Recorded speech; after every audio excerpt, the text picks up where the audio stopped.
কলকাতাতে যত ভুয়া অবৈধ ভোটার আছে, যত ডেড ভোটার ছিল, সব ওরা মেরে দিত, সব ওরা মারতো, আপনি কিছু করতে পারতেন না। আজকে এই মানিকতলাতেই যা বাদ গেছে আর যা বাদ যেতে চলেছে, এরপরে তো এখানে বিজেপির সঙ্গে ওদের কোনো ডিফারেন্সই নেই।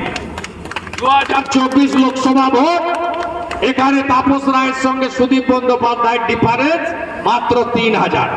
উপনির্বাচন ছেড়ে দেন, ও তো বেলেঘাটা থেকে রাজু নস্কর এসে ভোট করেছে, সবাই জানে ও ভোট হয়নি। 3000-এর গ্যাপ। আর এসআইআর এর পরে আমি হলফ করে বলে যেতে পারি 30,000 ভোটে মানিকতলায় ভারতীয় জনতা পার্টি জিতবে। আপনারা জোট বাঁধুন, যারা নোটিশ পাবেন হিয়ারিং এ সবাই যাবেন 16 তারিখের পরে।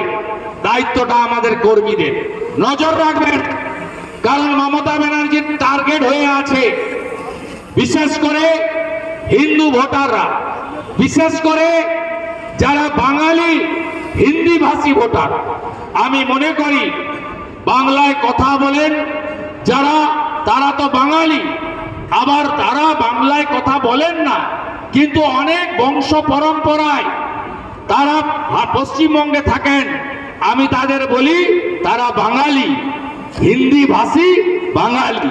তারা বংশ পরম্পরায় তাদের ঠাকুরদা বাবা চার পুরুষ, এখানকার সংস্কৃতি, এখানকার সমস্ত খাদ্যাভ্যাস, এখানকার সব কিছুর সঙ্গে মিলে গেছে।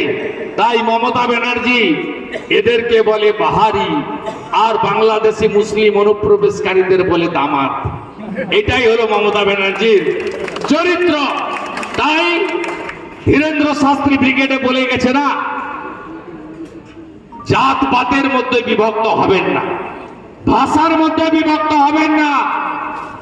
টিটাগড়ে গিয়ে, ভাটপাড়াতে গিয়ে মমতা ব্যানার্জি হিন্দিতে বক্তৃতা করেন, আবার কলকাতায় এসে বলেন যে আমি হিন্দি যারা এক বিহারি সব বিমারি ওরে মিলে বলে।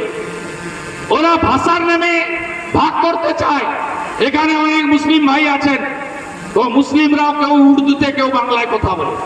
আপনি মমতা ব্যানার্জি বা তৃণমূলের মুখে কখনো শুনেছেন যে উর্দু স্পিকিং মুসলমান আর বাংলা বলা মুসলমান? বলে না। কিন্তু আমাদের মধ্যে ভাগ করার জন্য হিন্দি ভাষী বাংলা ভাষী করে আমরা অনেকেই চক্করে পা দিয়ে দিই। তাই বাটেंगे তো কাটেंगे, এক रहेंगे তো সেফ रहेंगे। ব্রাহ্মণ, ক্ষত্রিয়, বৈশ্য, শূদ্র, হিন্দি, বাংলা, গুজরাটি, অসমিয়া, উড়িয়া, ভাষার নামে, জাতের নামে সনাতনীরা, ট্রু রাষ্ট্রবাদী ভারতীয়রা বিভক্ত এবারের নির্বাচনে হবেন না, হবেন না, হবেন না, হবেন না। বন্দে মাতরমের 150 বছর, বন্দে মাতরম আমাদের সঞ্জীবনী মন্ত্র। এই মন্ত্রে জাগ্রত হয়ে আগামী দিনে পশ্চিম বাংলার এই জঞ্জাল নামক বস্তুটি মমতা ব্যানার্জির সরকারকে গণতান্ত্রিক ভাবে ভোটে ইভিএমে সরিয়ে এমন সরকার তৈরি করুন যে সরকার রাষ্ট্রবাদ, বিকাশবাদ, সুশাসন, সুরক্ষা দেবে, ধর্ষকদের সকালে নেবে, বিকালে খরচ করে দেবে। এই সরকার আনুন, এই আবেদন রেখে আপনাদের সকলকে ধন্যবাদ জানিয়ে